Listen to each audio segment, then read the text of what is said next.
नमस्कार मित्रों, एक नए वीडियो के साथ मैं professor CP Bhasin, farmer senior professor of chemistry, Hemchandracharya, north Gujarat university, Patan, Gujarat.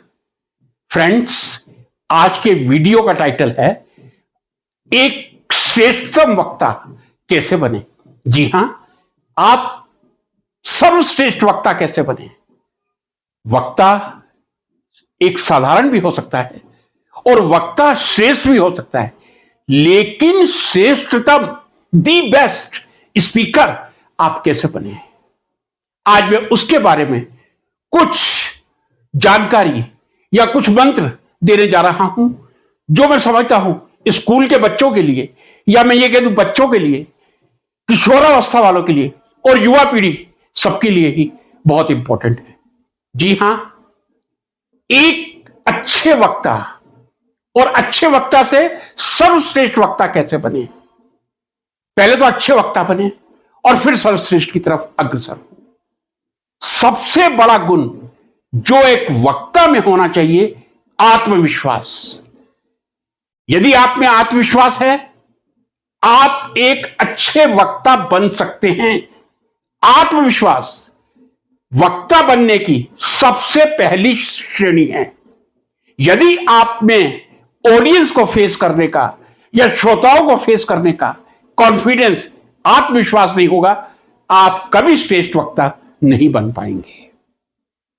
दूसरा जो विचार आता है, अब मैं यहां तीन कैटेगरी अलग अलग करना चाहूंगा वक्ताओं की, चूंकि मैं युवा पीढ़ी तक मैंने बात की है। एक डिबेट होती है, एक इलोक्यूशन या वक्तृता स्पर्धा होती है, और तीसरी एक्सटेम्पोर या जिसको हिंदी में आशु वार्ता कहा जाता है, जिसमें आपको 3 मिनट पहले विषय दिया जाता है और 3 मिनट बाद आपको बोलना होता है। पहले डिबेट की बात करें या ऐसा करें, डिबेट, इलोक्यूशन या एक्सटेम्पोर, तीनों में मैंने आपसे पहले ही कहा, आत्मविश्वास किसी भी वक्ता बनने की सबसे पहली सीढ़ी है। दूसरा, विषय वस्तु। आप यदि डिबेट बोल रहे हैं, आप इलोक्यूशन बोल रहे हैं, आप एक्सटेम्पर बोल रहे हैं, विषय वस्तु कितनी है। चलिए मैं यहां पे एक्सटेम्पर को थोड़ा अलग रख देता हूं, क्योंकि 3 या 4 मिनट का समय सोचने के लिए दिया जाता है, उसमें एक्सप्रेशन बहुत पावरफुल हो जाता है। लेकिन जब आप डिबेट की बात करते हैं, इलोक्यूशन की बात करते हैं, डिबेट जनरली 7 मिनट की होती है, इलोक्यूशन 7 मिनट, 10 मिनट, या नेशनल लेवल पे जो अच्छे प्रतिस्पर्धाएं हैं 15 मिनट की भी हो सकती है।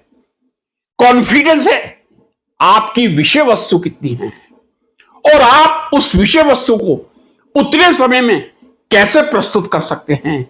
एक डिबेटर की सबसे बड़ी विशेषता यह होती है, उसे 5 मिनट अपनी बात रखने का, उसके बाद वार्निंग बेल बजती है, टोटल 7 मिनट का समय मिलता है। 7 मिनट में आप उस विषय से संबंधित अधिकतम जानकारी श्रोताओं तक कैसे पहुंचा सकते हैं, यह एक अच्छे डिबेटर का गुण होना चाहिए। 7 मिनट में अधिकतम जानकारी, एक क्वेश्चन मार्क लगे कि आप इतने कम समय में इतना विवरण कैसे दे देते हैं। पहला, आत्मविश्वास। दूसरा, विषय वस्तु। तीसरा, उस विषय वस्तु को समय के अनुरूप समेटना, यह तीसरा गुण है। मैं कोई नंबरिंग 1 2 3 नहीं कर रहा हूं, चौथा गुण जो बता रहा हूं, और वो भी सर्वश्रेष्ठ गुण ही है किसी वक्ता का, आपका उच्चारण कितना शुद्ध है, आपका प्रोनाउंसिएशन कितना क्लियर है। आपके प्रोनाउंसिएशन या आपके उच्चारण पर आपके वक्तृता क्षमता का प्रभाव पड़ता है। कई बार आपने देखा होगा, सा और शा, कई लोग इस अंतर से वंचित रहते हैं। या तो वो शाह को सा बोलेंगे, शासकीय महाविद्यालय या सोरे, या फिर वो शाह को सा बोलेंगे, या सा को शाह भी बोल सकते हैं, जैसे सम्मान, शेम टू यू। अब ये चला वाक्य अटपटा हो गया, शेम टू यू, लेकिन कई बार इस प्रकार की परिस्थिति आपको कहीं मैच्योर्ड लोगों में देखने को मिलती है।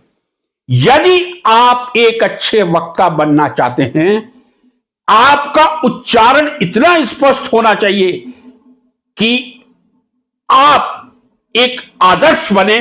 किस तरह आप हिंदी का उच्चारण करते हैं या किस तरह आप इंग्लिश को प्रोनाउंस करते हैं।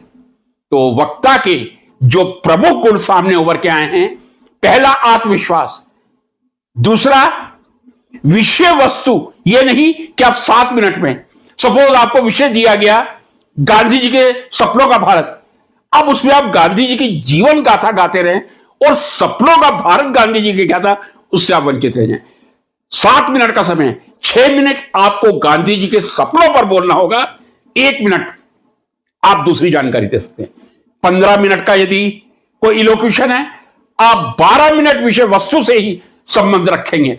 सपोज मैं एक विषय दे रहा हूं जो मैं वर्धा में स्वयं मैंने बोला था 1983 में, गांधी जी की सत्याग्रह की परिकल्पना और जनतंत्र में सत्याग्रह का स्थान। उस 15 मिनट में सत्याग्रह की व्याख्या मेरे को करनी थी। या 1981 का विषय में मुझे याद आ गया, गांधी जी के सपनों का भारत और वो सपने कहां तक साकार हुए। विषय वस्तु आपकी कितनी है और आप उसको अधिक से अधिक निर्धारित समय में किस तरह प्रस्तुत कर सकते हैं, यही एक डिबेटर की या वक्ता की सबसे बड़ी कला है। मित्रों, आत्मविश्वास, विषय वस्तु, कम समय में अधिक से अधिक विषय से संबंधित जानकारी देना और उच्चारण की शुद्धता, ये 4 यदि आपके पास गुण हैं तब आप श्रेष्ठतम वक्ता बन सकते हैं। अब मैं एक्सटेम्पोर की बात करूंगा। एक्सटेम्पोर एक ऐसी चीज होती है जहां विषय आपको तुरंत दिया जाता है और विषय कौन सा मिलेगा यह भी नहीं मालूम। मैं रैंडमली एग्जांपल ले रहा हूं। आज का इलेक्ट्रॉनिक मीडिया या आज के समय में प्रिंट मीडिया की भूमिका, भारत में आज की शैक्षणिक व्यवस्था, अंतरराष्ट्रीय स्तर पर शिक्षा की व्यवस्था, भारत की आर्थिक नीति, विश्व स्तर पर विश्व युद्ध की संभावना, कोई भी विषय दिया जा सकता है। आप कितने चिंतनशील होते हैं। 3 मिनट या 4 मिनट का आपको समय दिया जाएगा और वो भी आपका भाग्य यदि पहले वाला वक्ता वो 3 या 4 मिनट नहीं बोलता, 2 मिनट में उतर जाता है, तो फिर आपका 2 मिनट में नंबर आ जाता है। चिंतनशील रहकर आप 4 मिनट में अपने वक्तव्य को उन्हीं 4 गुणों के साथ, आत्मविश्वास, यहां मैं विषय वस्तु थोड़ा सा कम करने की सिफारिश कर सकता हूं क्योंकि जब आप एक्सटेम्पोर के लिए तैयारी करते हैं समय कम होता है, लेकिन एक्सटेम्पोर में भी आपका उच्चारण, आत्मविश्वास, विषय वस्तु आपको श्रेष्ठतम एक्सटेम्पोर स्पीकर या एक आशु वार्ता का वक्ता बना सकती है। मित्रों, ये मैंने आज आपको जानकारी दी है किस तरह आप इन बिंदुओं को ध्यान में रखकर सर्वश्रेष्ठ वक्ता या श्रेष्ठतम वक्ता बन सकते हैं।